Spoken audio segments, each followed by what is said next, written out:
yasize tripod yo mu nzira. Mwategeye inyuma kugira ngo umuntu abone ahagarara. Tripod yako. Bari abantu bahagaze hari. Wigire mugabo abone ko ahagarara.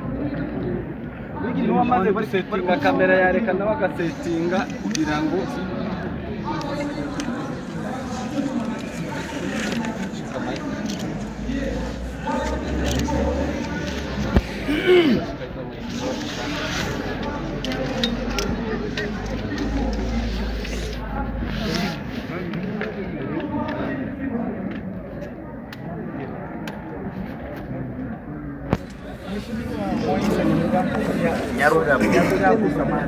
Mheshimiwa Moise Nyarugabo, hujambo?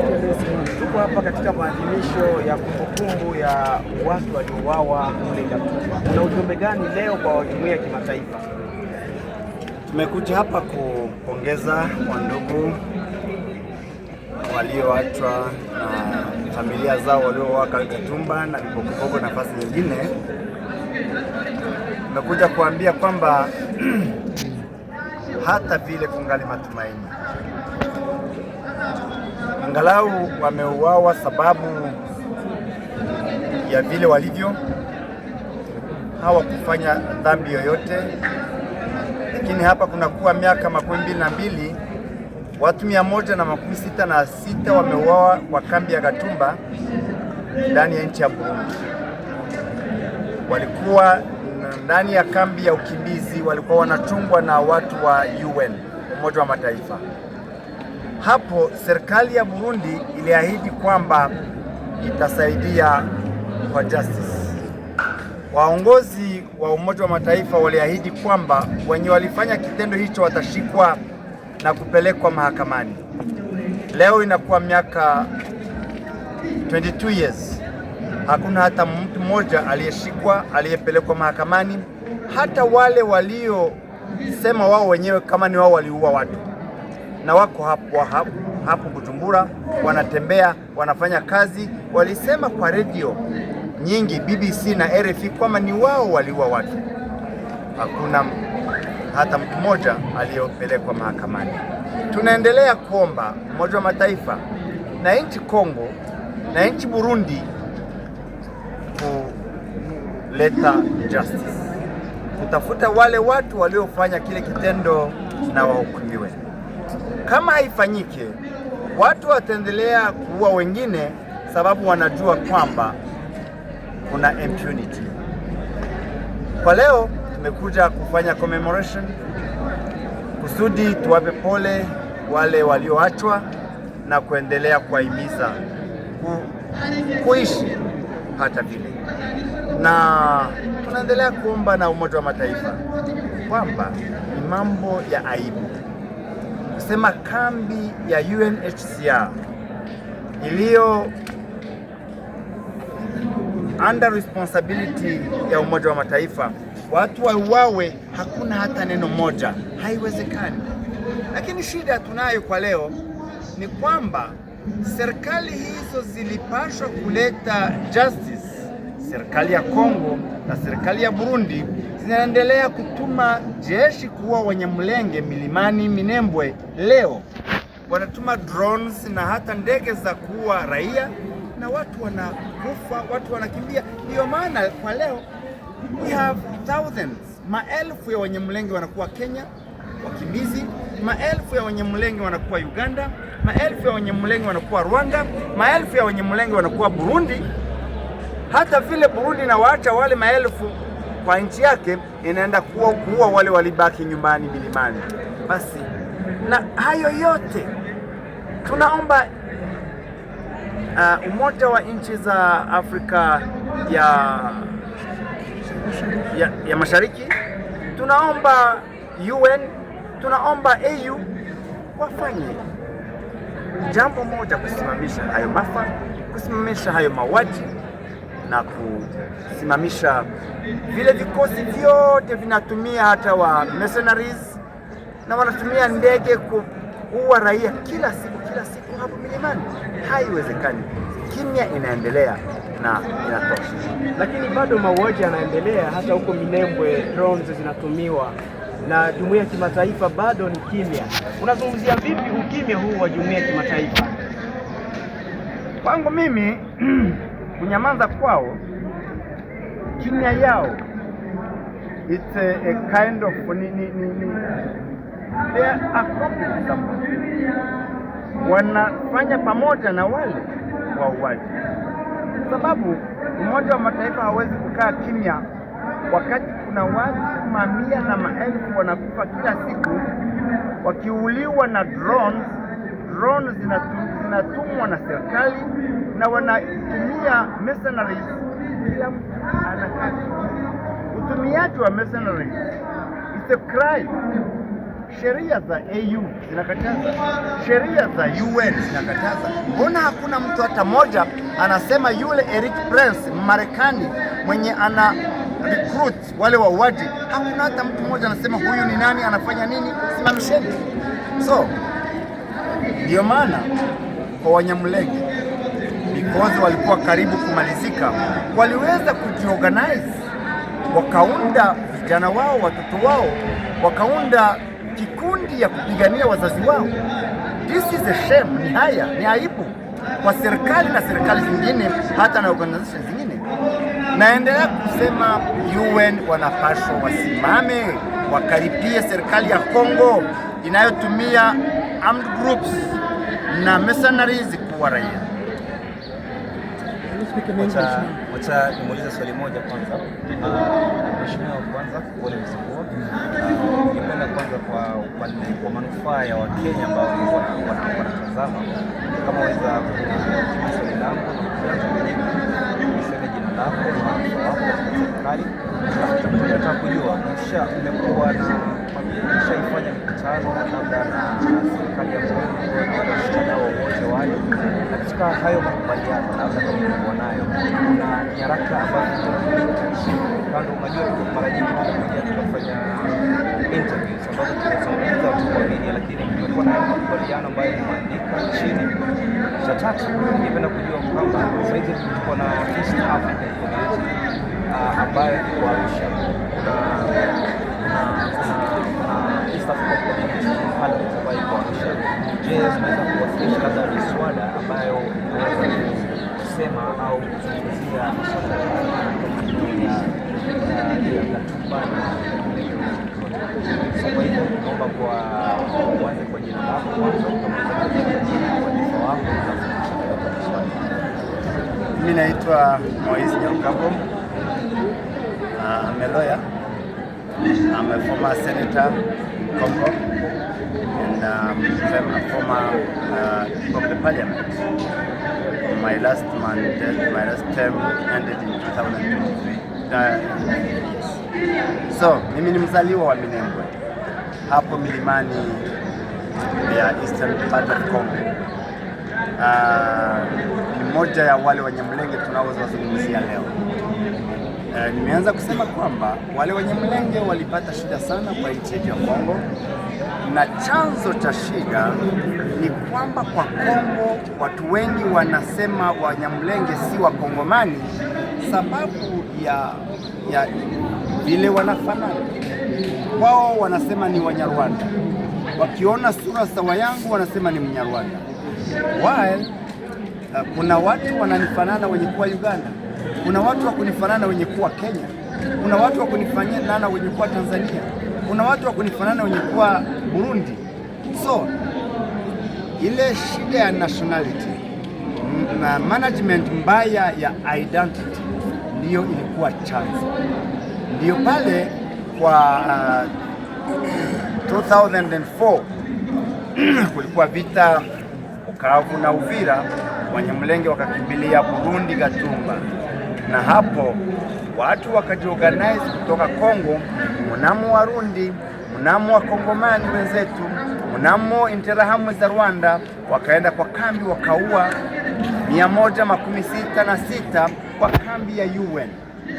Ndiyo commemoration tunayofanya leo. It was on 13 August 2004.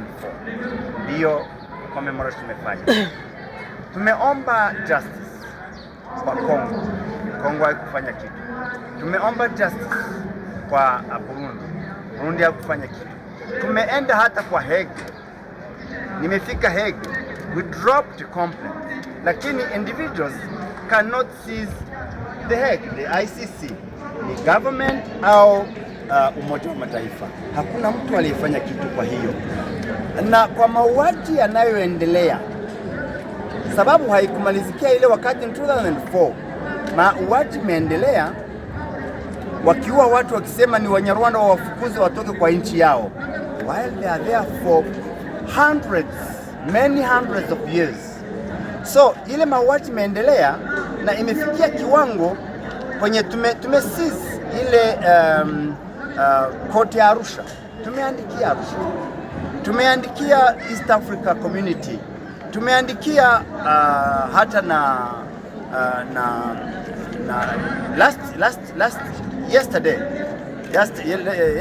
yesterday wameandikia tena ile ICC. Nimepata kibarua cha lawyers, wameandikia ICC kwa niaba ya Wanyamulenge tena kuleta complaint, but we are still waiting. 22 years hatujapata jibu. Tunaendelea kutumaini kwamba siku moja watasimama waamakie hii hewa mbaya ya uwaji na discrimination, kusudi Wanyamulenge waweze kuishi ndani ya Kongo kama Wakongomani wenzao. Katika nafasi hii kwa muda mrefu sana mauaji yamezidi kuendelea. Hata mwaka jana tukifanya mazungumzo ya kwanza katika kanisa moja, bado tulikuwa na hii kitu ambacho tunazidi kuona katika maeneo ya Wanyamulenge region Eastern DRC. Sasa kwa nyinyi sasa kama Wanyamulenge, mmeamua kuna hatua gani ambayo nyinyi mnaenda kuchukua? Kwa sababu nasema kwamba hamsikilizi ukiangalia jamii ya kimataifa, ukiangalia UN, ukiangalia the African Union, the East African Community, unasema kwamba haiwasikilizi, ama labda katika hatua gani kama nyinyi mmesema labda kunaenda kufanya nini sasa? Kwa sababu vile umeeleza ni kwamba hakuna kitu ambacho kimefanyika. Sasa nyinyi kama Wanyamulenge mmeamua kwamba utachukua hatua gani? Kitu tumefanya cha kwanza ni kwamba Wanyamulenge wamejiorganize to defend themselves. Wameunda kitu wanaita twirwaneho. It means ni Kinyamulenge, let's fight for ourselves, let's defend ourselves. Ndiyo hiyo inaweza kusaidia, na ndiyo maana mpaka leo kungali kunapatikana Wanyamulenge kwa ile milima, ni sababu walijidefend, wanapigana against those armed groups from the other communities, our neighbors, na waliweza hata kupigana na jeshi ya serikali na kuifukuza. Ndio maana kungali watu wangali hai kwa ile milima. They are defending themselves until watasikilizwa na kunakuwa makubaliano na serikali inaweza kufanya kazi yake. Ukiwa kiongozi na ufahamu kwamba una ukaribu sana na watu ambao wako nyumbani ambao umewaacha katika sehemu za Nyamulenge, kama tu kwa muhtasari, labda unaweza kupata takwimu kama mambo ambayo yanaendelea kama vifo vya hivi karibuni, hasa kitu gani ambacho kinafanyika hivi karibuni hasa maeneo ya Kosa nka wari ujiji cyane uzega mte avuka kwashe na mahoro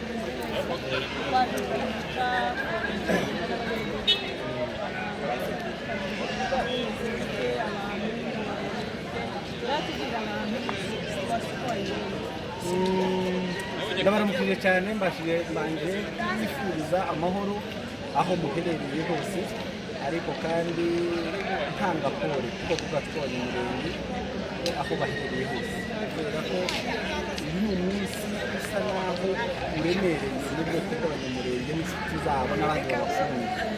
Ni umunsi wo kwibuka abantu biciwe, nakunze no kubivuga cyane, abantu bivuga ngo Abanyagatumba, abantu bazakoresha amagambo oya ni abantu Abanyamurenge biciwe mu Gatumba.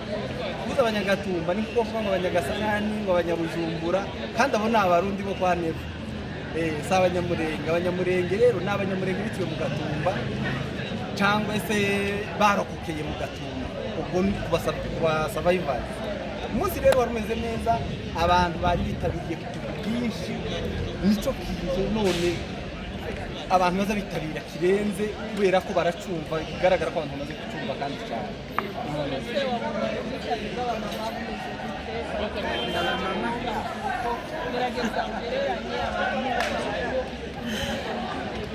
cyangwa se abamama cyangwa se abagabo. ushaka ngo mvuge ngo abagabo bari benshi cyangwa ushaka ngo mvuge ngo abamama bari benshi mwishije abantu bari benshi sinovuga ngo aba nibo benshi ariko ugereranyije abantu bari benshi muri rusange baba abagabo baba abamama baba abasore n'abasore bato bose bari bahari ariko ku bw'inyungu z'iyicano y'abamama abamama bari bahari bari kubwije barabambiriwe mu mago abandi baje abandi bagiye ko babategura ibiterane mbese imyiteguro yose muri Kenya ibyo nta byabaye nta munyamurenge wateguye igiterane muri Kenya tudavuga abantu basize ariko uteguye igiterane wo kwama bitabira ariko kubera ko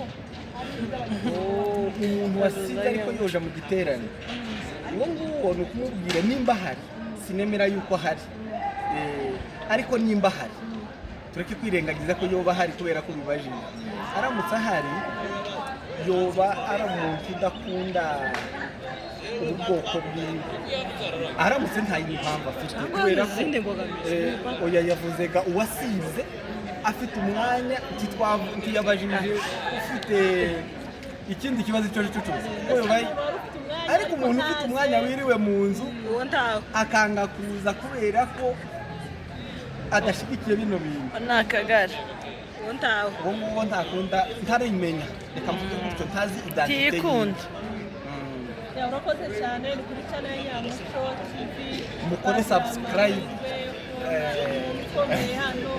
mukore subscribe yoroheje cyane garago w'abana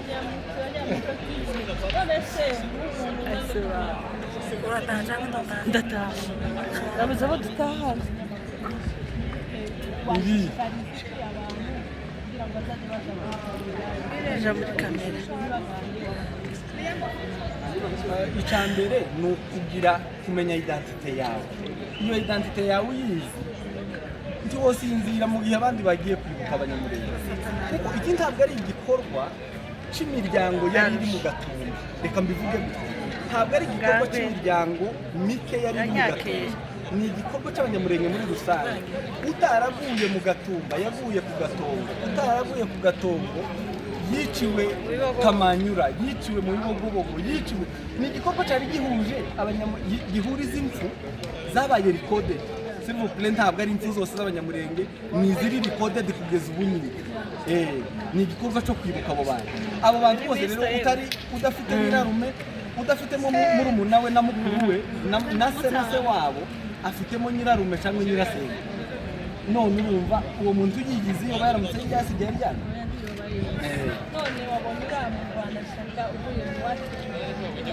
cyangwa se uvuye mu Kongo n'iki yakwigishije umugabo cyangwa abagabo babonye bari hariya kuko umwana w'umukobwa afata inisiyative kugira ngo arwanye ubwoko yisuzugure n'iriya somo abaye yishyuramo isomo rya mbere ni uko yitahuye we kuko nta tandukaniro ry'umuhungu n'umukobwa kuko imbaraga ufite n'izo mfite zirangana zaba izo mu bwenge zaba iz'umubiri imbaraga zose kuko yavuze ngo aho yahagaze ntamayubuhake bivuze ngo arakomeye kimwe n'undi uwo ari we wese irembo ryiwe riri tayiti bisobanuye ngo yarisobanukiwe azi neza ko icyo umuhungu yokora nawe yogikora icyo yokorera se nyine bisigaye zaranahindutse kuko icyo yokorera umubyeyi n'undi yomukorera bivuze ngo ishaka rero bikwiye kuba muri buri munyamurenge wese muri buri muntu wese mu gisata urimo ugashyiramo imbaraga ugashyiramo uburyo bwose bushoboka kugira ngo ukomeze ube twirwanira cyane ko babwira abagore n'abakobwa bazi kubona abagore nanjye kuvuga ngo nitangire kurasa cyangwa ikintu banumva nyine biri niko kubwira abagore ahubwo niwe wakakimbwiye nyuma y'iri somo mbajije ry'uyu ryagusigiye iki k'umugore hari abandi bantu bitinyutse bafite ziriya mbaraga bakumva ko babasha kurasa bakumva ko bapanda imirima bakaja guhangana n'abandi ahubwo abagore tureke kwitinya hari ibintu tugomba kwemera yuko isi yahindutse isi ya kera y'umukobwa w'umunyamurenge utarajaga ku ishuri utarakoraga iki n'iki iyo si yarashize kuko iyo si yashize rero ahubwo blame yoja kuri bo batarabitahuye ariko wabitahuye rero ni nguri abagore n'abakobwa rero you are able, you are more than able, urashoboye kurenza utekereza mu gahunda nizinga dutaha tugende uri tayari wafashwe oya wafashwe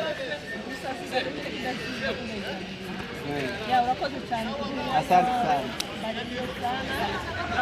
thank you abagore reka mbivuge gutyo abagore by'umwihariko bo muri Kenya bahagurukiye ibi bintu bari kuri mutandao ikintu cyiza cyane gusa mu byamerere kugira ngo bireke kwitwa ko ari abagore n'abantu bose bafite ubwo bushobozi yes ubwo bumenyi ubwo bushake ubwo n'ubushobozi bizongereho n'ubumenyi birushaho kuba byiza thank you so much nta gihugu tuzoshira kandi abaza mu Rwanda nta bandi ni twebwe twaje kubabwira ngo muhaguruke dutahe tuje kubaka iwacu murakoze cyane Imana ibamugisha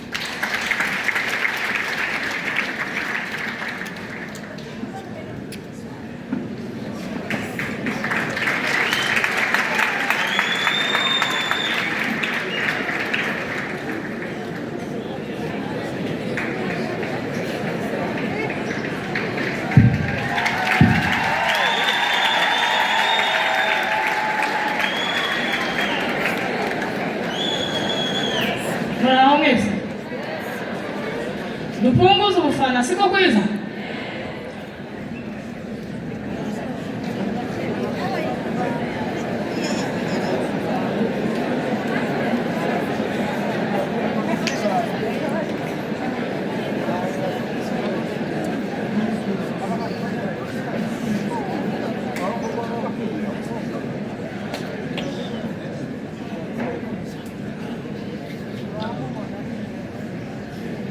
naenda ngo dupunguze ubufana dufana ariko timureke gufana ariko dupunguze ubufana kugira twumvikane siko kwiza message yatumye twabazaniye abantu bangana gutya nimufuna cyane arabatumva umuntu ufane ndabizi ko hano hari amaduru timuhari naje ndabizi ko muhari ariko mwihangane muramfanira hanze sivyo twumve message shimye ikamana shimye hano gahaje izindi nzego bamwihangane shimye ubuyobozi bwo muri Kenya bwatwemereye gukandagira mwihangana ubuyobozi bwo muri Kenya butandukanye n'ubundi buyobozi n'abana beza Imana ibaheze umugisha shimiye ngira ngo impamvu tuba tumara kamera zino maspeaker ntabwo buno butumwa dukeneye gusakara ni ubwanyu gusa n'abandi bantu ahandi hose mushaka gusakaza bariyo nk'abangaba barabutanga sibyo bihangane okay bibaye na ngombwa na kamera mazifunga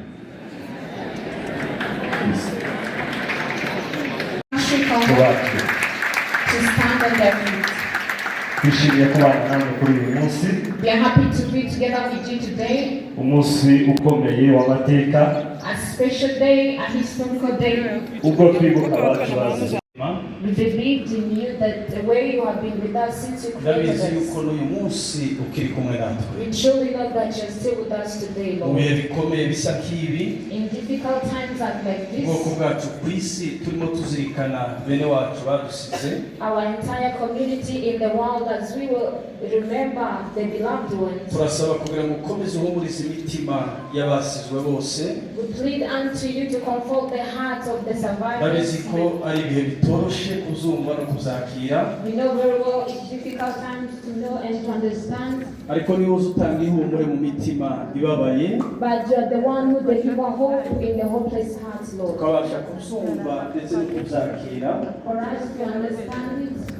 Hanyuma ubuzima bugakomeza. And to move on with us.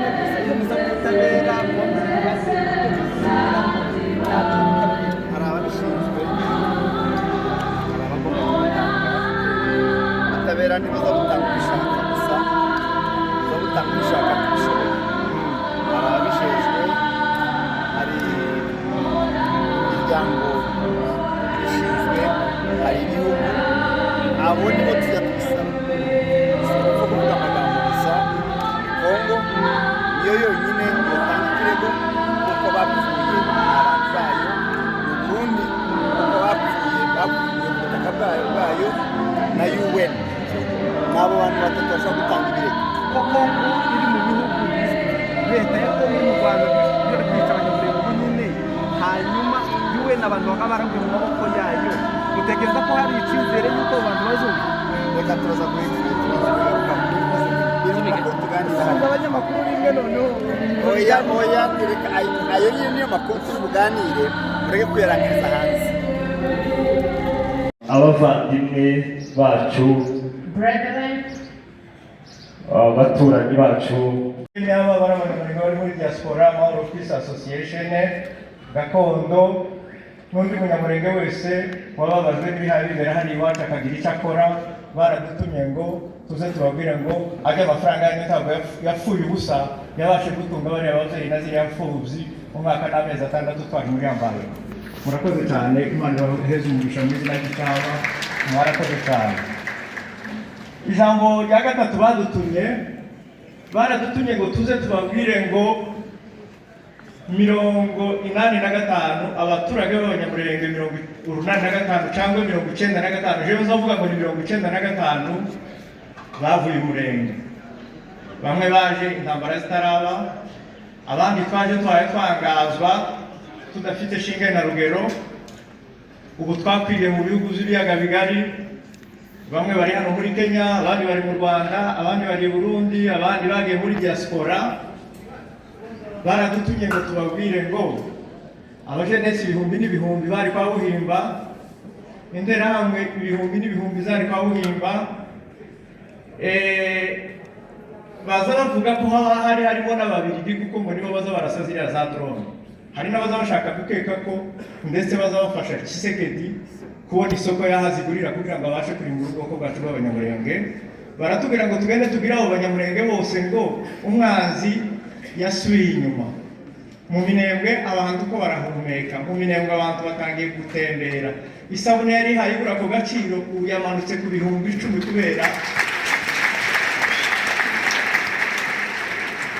kubera ibibazo by'intambara zagiye zibera hariya baratubwira ngo tubabwire ngo Imana yacu yo mu ijuru ababyeyi bacu basengeye muri kiriya gihugu igakorera mu bana bacu babarwa ku ntoki batwirwaneho abana bato tuvuga ubuto bwabo kuri media bafatikanya n'Imana babasha gusubiza iyo biriya bihumbi byose byari bigambiriye kurimbura ubwoko bwacu babisubizayo ariko ngo bamare kubisubizayo basanga igihugu gifite abagituye abantu bacu bakwiriye imishwaro baratubwira ngo umuhagurukane abana banyu baraye bavutse umuhagurukane n'umusaza wacu urengeje imyaka 100 twese dutahe dusubire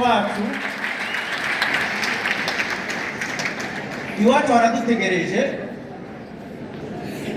iwacu haradukeneye badutumye ngo tubabwire ngo dutahe twese dutahe abantu bacu bari muri diaspora batahe abantu bacu bari muri Kenya batahe ubushize twaza tuvugana n'urubyiruko iyi minsi igize hano tuganira n'abasore dukomeza kuganira n'abasore tuganira n'abasore baratubwira ati impamvu tudataha muhere ku babyeyi bacu ababyeyi bacu bakunda iwacu batekereza iwacu batubwire gutaha duhaguruke dutahe iwacu haradukeneye iwacu haradutegereje reka ndeke ku monopoli reka ndeke kwiharira ijambo ndaza guheza abagenzi baje ijambo ariko mbere yuko muhereza ijambo ahari mu ijoro muhaye mutegura kino cyunamo cy'abanyagatumba nagiye kuri YouTube intereshaje amateka y'umufilozofe baza bita ngo ni Socrate nsanga yaravuze ngo nta kindi kintu kibi kurusha urupfu Mita mbili please. Mita mbili. navuga ikinyamurenge Zorete kwandika ikibazo wamubajije. yego ko tuzigara dusanze hano Tambirikira kamera. Please. I know that bad English is our common language. No worry, you can just ufite telefone nziza rero ariko kubwira wakoze ubushaka yabo niyo kwese ndatira no kubona nayibona cyane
pagar